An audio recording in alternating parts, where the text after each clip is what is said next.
Menurut kakak, satu kalimat deh tentang Taiwan itu apa? Dan kira-kira menurut kakak worth it nggak belajar di Taiwan? Taiwan itu menurut aku tentang integrasi.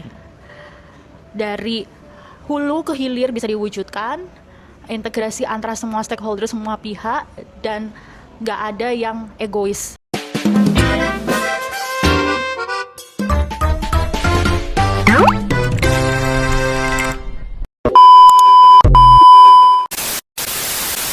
Hai Halo. guys, nah kembali lagi di Sudut Cerita Taiwan dan kali ini aku lagi sama tamu yang spesial ada Kak Jen. Halo semuanya. Wow, Kak Jen gimana nih aktivitas? Bagaimana keadaan? Baik-baik aja kah? Aman-aman aja kah? Aman banget Hangat dong, banget. aman Wah, habis banget. dari traveling ya aku lihat-lihat nih. Gila, Iya. enak banget. Oleh-oleh mana? Oleh. Nah, mungkin teman-teman kita boleh kenalan dulu deh sama Kak Jen itu siapa, mungkin nama panjang, aktivitas apa Kak, dan kenapa sih di Taiwan gitu. Boleh. Halo teman-teman, aku sebenarnya nama lengkap aku tuh Jane Hilary karena aku orang Jawa ya. Jadi sebenarnya pronounce-nya tuh Jane, tapi memang ada beberapa yang rasa susah untuk ngomong Jane, akhirnya Jane. Jadi ya nggak apa-apa sih kalau dipanggil Jane juga. Aku santai-santai aja. Dan sekarang lagi S3 sebenarnya di National Chung Sing University. Atau singkatannya NCHU. NCHU. Wah, aku kemarin kebalik-balik. Ya, kira-kira sekarang ngambil jurusan apa Kak di sana? Kalau aku di pertaniannya, agriculture. Agriculture. Oke. Mungkin sebelum di Indonesia berarti kerja Kak atau memang datang sini sebagai mahasiswa? Aduh, ini ya sebenarnya di Agak rahasia. Kalau rahasia nggak usah disebut sih. Kalau rahasia nggak usah disebut. Tapi aku dengar ngajar juga Kak. Iya, tadinya sebelum kesini memang aku dosen Dosen. sih. Tapi sekarang statusnya karena tugas belajar kan, jadi aku free-free aja sih. Free aja. Wow, luar biasa. Nah, kajian mungkin nih pertanyaan yang paling selalu ditanyakan adalah kenapa sih milih Taiwan dibanding sejumlah banyak negara yang ada di dunia ini? Oke, jadi sebenarnya sebelum aku dapat beasiswa di sini, tadinya aku udah pernah ke Taiwan. Cuman buat traveling aja sih sebenarnya. Tapi di saat itu aku melihat kalau Taiwan ini keren banget ya teknologinya, dan pada saat itu aku mainnya di Kaohsiung sebenarnya. Aku pergi ke Ai River. Di situ yang aku tahu pernah menjadi sungai terpolutan di dunia. Yang aku nggak sangka-sangka kenapa bisa sekarang itu jadi bersih banget, terus jadi sasaran tempat wisata Ya. yang emang seindah itu gitu loh. Nah di situ aku berpikir pasti ini ada kaitannya integrasi antara pemerintah dengan warganya sendiri, bisa benar-benar saling bekerjasama untuk membuat yang bahkan terpolutan di dunia jadi yang terbersih kayak gitu. Nah dari saat itu aku jadi berpikir, wah ini paling bagus nih kalau bisa kuliah di Taiwan. Berawal dari situ. Nah aku mencari-cari lagi kalau dari segi lingkungan, dari segi kebersihannya aja bisa seperti itu, apalagi di dunia pertanian kayak gitu. Nah, aku merasakan titik baliknya ya ketika aku traveling itu tahun 2019 hingga akhirnya aku berpikiran, wah perlu nih aku balik lagi ke Taiwan kayak gitu. Oke. Mbak Jen berarti semenjak waktu traveling itu akhirnya menyadarkan dirinya Mbak Jen bahwa ternyata Taiwan itu sebagus itu. Dan kalau nggak salah Mbak Jen itu ngambil beasiswa MOE. Nah ini yang notabene orang untuk dapat MOE itu susah banget Mbak. Nah boleh dong bagi strateginya kira-kira kenapa sih bisa akhirnya mengambil MOE dan dari mana sih infonya kemana akhirnya bisa dapat beasiswa MOE ini?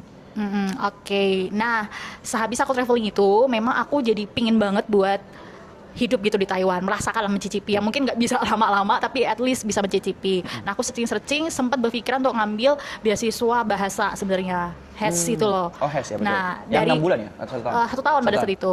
Nah pada saat itu karena memang masih S2 kan di Indonesia, kayaknya HES bisa nih aku ambil setelah aku lulus S2. Ternyata setelah aku kepo-kepoin, HES itu kan dari Kementerian Pendidikan nih. Betul. Aku searching ternyata Kementerian Pendidikannya Taiwan itu nggak cuman nawarin HES doang, tapi juga ada MOI. betul. Nah aku searching lagi MOI ini buat apa, hanya buat anak S1 S2, tapi ternyata juga buat yang mau ngambil S3. Nah penasaran lah itu, aku coba. Dan sebenarnya aku mencoba banyak beasiswa ya untuk ke Taiwan ya, termasuk beasiswa apa sih aku lupa, yang juga buat S3. Nah tapi yang itu satu lagi aku lupa. Ada tiket pesawatnya juga. Oh, oke. Nah itu aku juga coba, tapi memang pada saat itu belum lolos ya, emang enggak sih, nggak lolos. Terus ya aku ngutamain yang MOI ini. Dan akhirnya lolos. Lolos. Nah pada saat daftar Chungsing itu kan sebenarnya di form pendaftarannya bagian bawah ini ada tinggal centang-centang doang sih. Kamu mau mencoba beasiswa dari kampus atau enggak. Aku centang-centang aja lah semua, pokoknya aku cobain. Dan ternyata dari kampus itu kasih tawaran juga untuk NCHU Elite. Nah, yang sebenarnya per bulannya lebih besar sih, 25.000 ya, 25.000 Oke, 25 juta, hampir aja nih Ya, aku daftar. aku juga tadi sempet bukan 25 juta, tapi 25.000 per Oh, lumayan, bulan. lumayan. Ya, tapi cuma 3 tahun doang. Nah, aku berpikir ya mending ambil MOI dong, karena kan itu buat 4 tahun ya, lebih lama gitu kan. Jaga-jaga kan, ya kali bisa lulus 3 3 tahun. Ya kalau ternyata Betul. enggak gitu kan. Betul, Jadi betul. ambil yang 3 reguler. tahun. Oke, wah luar biasa. Nah, berarti memang Kak Jen ini udah paten waktu saat itu untuk ambil Chungsing gitu. Atau memang ada alternatif kampus lain? Sebenarnya karena aku juga daftar beasiswa yang satunya lagi, aku lupa nama beasiswanya apa. Tapi itu cuman hanya kampus-kampus tertentu aja sih. Dan yang untuk S3 ini kebetulan NPUST ya, yang di Kaohsiung Kaohsiung, itu. ya. Ya Pingtung ini kan. Nah, itu aku juga daftar, tapi memang ternyata nggak ke sana gitu. Oh, makanya akhirnya ke Chungsing. Ya, Nah, ke Chungsing. jadi kan kemarin aku tuh banyak banget nih udah wawancara anak Chungsing gitu. Nah, gimana sih menurut kakak tuh kehidupan di Chungsing, apalagi kakak kan S3 nih. Gimana sih kehidupan riset di NCHU ini? Apakah berat? Apakah biasa aja menurut Kak Jen? Gimana sih kehidupan risetnya di kampusnya kakak?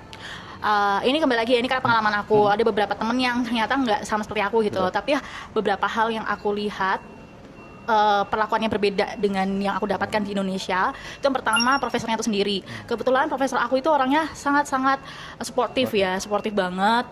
Kalau misalnya kita lagi one on one, itu kadang di provide kopi kayak gitu gitu. enak banget Ya baik banget kayak gitu. Terus ini sih kalau menurut aku, kalau berkaitan profesornya itu orangnya friendly atau enggak, itu memang enggak semua profesor seperti itu. Tetapi yang menurut aku iklim yang berbeda banget di Indonesia adalah kalau kita di Indonesia kan mostly susah banget ketemu dosen. Nah, kalau di sini tuh baru-baru susah, malah kita tuh harus datang namanya lab meeting. Wow. Nah, ini tuh setiap kayak kalau dulu sempet seminggu sekali, kalau sekarang 2 minggu sekali ada lab meeting. Dan itu semua advisornya profesor dijadiin satu untuk ikutan lab meeting. Wow. Ini yang berbeda lah. Berarti memang kalau kehidupan riset lebih oke banget lah di Taiwan dibanding Indo ya, aku lihat. Iya, kalau support sistemnya Support system. seperti itu. Terus kayak kita diminta untuk belajar metode-metode baru terus kayak gitu. Jadi nggak ketinggalan lah. Kalau aku kayak pas zaman S2 aku pakai metode seperti itu, aku ngerasa kayak itu udah berat banget buat aku. Tapi ternyata ketika di sini itu udah nggak ada apa-apanya gitu. Kalau ada yang memang beda ya. lebih Lebih oke ya. advance gitu, belajar Dan selalu. nggak ketinggalan lah ya. Betul. Nah, menurutnya oke, sekarang pertanyaan selanjutnya nih Kak. Ini kan Kakak ngambilnya pertanian. Nah, yang mostly yang saya setahu aku yang mostly itu rata-rata kan laki-laki. Nah, pernah nggak sih dianggap remeh nih waktu ngambil agriculture sebagai perempuan, atau mungkin apa sih tantangannya sebagai perempuan ambil agriculture ini? Kalau sebenarnya dipandang sebelah mata Iya. sih, puji Tuhan dari lingkup aku, keluarga aku, orang-orang sekitar aku, di kampus aku dulu, itu orangnya suportif semua ya, puji Tuhan seperti itu. Aku nggak pernah mendapatkan perlakuan-perlakuan yang berbeda, terus kayak diskriminatif Negatif, gitu, ya. nggak pernah. Cuman ya memang ketika turun ke lapangan, terus karena aku S2, singkat cerita ya, S1 aku biologi. Oh. Jadi aku di lab banget nih, aku nggak pernah turun ke lapangan. Nah, S2 aku baru yang ngambil ke sosial pertaniannya, sosial ekonomi pertanian, agribisnis. Nah, di situ aku ketemu orang-orang yang di lapangan, terus wawancarain orang-orang, ketemu orang-orang baru, dan di situ baru kerasa bedanya. Ternyata kalau misalnya kita di lingkup orang yang mungkin setara dengan kita, sama-sama istilahnya memiliki tingkat pendidikan yang sama, itu akan suportif banget. Tapi ketika turun ke bawah, mereka tuh agak sedikit merasa aneh, kok ada ya orang yang istilahnya mencari data, terus riset seperti itu, cewek kayak gitu. Jadi cukup bagi mereka itu cukup unik gitu ya. Iya, dan terus kayak kan beberapa kali ke daerah-daerah yang istilahnya agak masuk-masuk gitu lah, pelosok-pelosok kayak gitu. Mereka tuh kayak apa ya, sebenarnya mereka nggak langsung memperlihatkan sih, tapi kayak, oh kamu kok bisa ya nyampe sini, bawa motor sampai masuk-masuk banget dengan jalan seperti ini, cewek sendirian kayak gitu, kok bisa kayak gitu. Merekanya tuh secara tidak langsung kaget kayak gitu dengan hal seperti itu. Tapi luar biasa loh Kakak yang dari lab yang mungkin istilahnya jarang panas-panasan akhirnya turun lapangan itu luar biasa banget. Wow, keren. Nah, mungkin pertanyaan selanjutnya Kak. Ini adalah ini kan kita tahu Taichung nih. Nah, kira-kira Kakak ada nggak kesulitan saat Kakak pertama kali datang ke Taiwan dan survive-nya secara tidak langsung di Taiwan itu atau di Taichung itu seperti apa sih menurut Kakak? Kembali lagi karena aku dulunya sudah pernah traveling dan aku mencicipi dari utara sampai selatan, jadi aku tahu memang iklimnya ini beda-beda ya. Dan puji Tuhan berada di Taichung itu aku merasa yang paling nyaman sih dibandingkan yang lain-lainnya. Ketika yang lain-lainnya sering kena gempa, terus sering badai, sering hujan, kita tuh cuman kayak kecipratan dikit aja gitu, dan nggak terlalu merasakan itu, nggak terlalu dingin banget, nggak terlalu panas banget, jadi enak nyaman sebenarnya. Betul. Karena dari iklim juga lumayan mendukung lah kita ya. Nah, mungkin Kak, ini yang selanjutnya adalah kira-kira nih Kak, ada nggak pesan dan kesan buat teman-teman mungkin yang sebagai perempuan atau mungkin sebagai seseorang yang ingin datang ke Taiwan gitu. Nah, mungkin ada pesan-kesan atau mungkin tips dan trik gitu ya untuk bagaimana mereka sudah bisa sampai ke Taiwan ini. Mungkin ada tips and trick dari Kak Jen sendiri. Sebenarnya Taiwan ini termasuk negara yang underrated ya. Mungkin kalau orang-orang ya kayak tadi di awal berpikirnya mungkin ke Jepang, Belanda dan sebagainya, tapi dengan banyak hal yang sudah terjadi di Taiwan dan banyak juga yang sudah dihasilkan oleh Taiwan, termasuk kayak kalau misalnya di dunia teknik tuh ada microchip seperti itu. Nah, ada integrasi antara pemerintah dengan warganya sendiri, ya gak usah takut-takut sih buat kesini gitu. Semuanya nyaman, aman, dan bagi seorang cewek juga sangat nyaman buat berkuliah di sini, dan sangat support juga untuk teman-teman yang bahkan sudah berkeluarga. Jadi datang aja. Cuman kalau menurut aku yang mungkin agak susahnya itu ya kembali lagi ke soal beasiswanya itu tadi.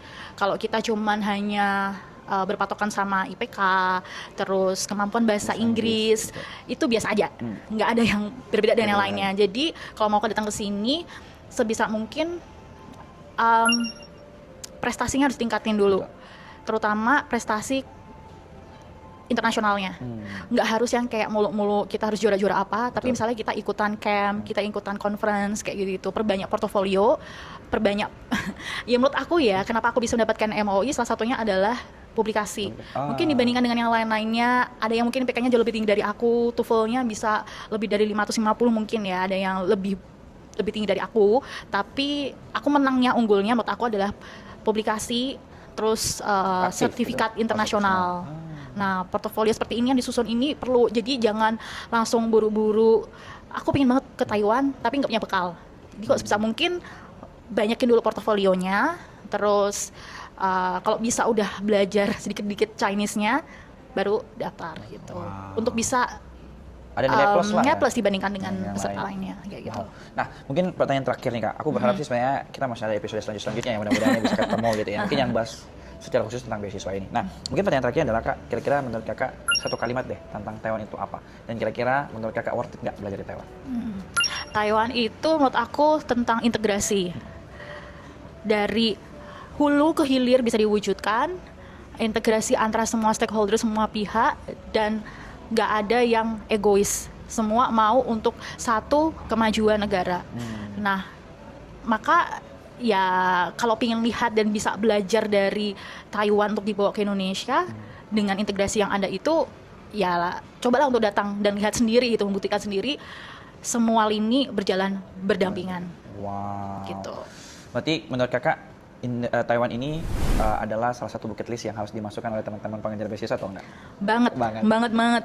Ya itu apa ya, semua tuh bahkan kayak gak ada hal yang negatif untuk dikatain dari negara ini. Nyaman banget sih. Luar biasa banget. Thank you banget Kak Jen. Jane ya Kak Jane. Hari ini udah mau diwawancarain, dan kita berharap mudah-mudahan teman-teman bisa banyak dapat insight, dan mungkin teman-teman kalau misalnya ada mau tanya-tanya tentang beasiswa atau mungkin kehidupan di Taiwan, nanti boleh chat Kak Jen juga ya. Di bawah boleh kan Kak? Chat di Instagramnya Kak. Aman banget. Nah, jadi kalau misalnya ada mau tanya nanti aku juga saltain Instagramnya, dan kita akan collab di Instagram, dan teman-teman juga bisa DM ke Kak Jen. Mungkin thank you banget buat hari ini Kak. Dan Ya, buat terima kasih ya sampai Mas ketemu, Joshua. Ya, sampai ketemu di sudut cerita Taiwan lainnya. Bye-bye. Bye.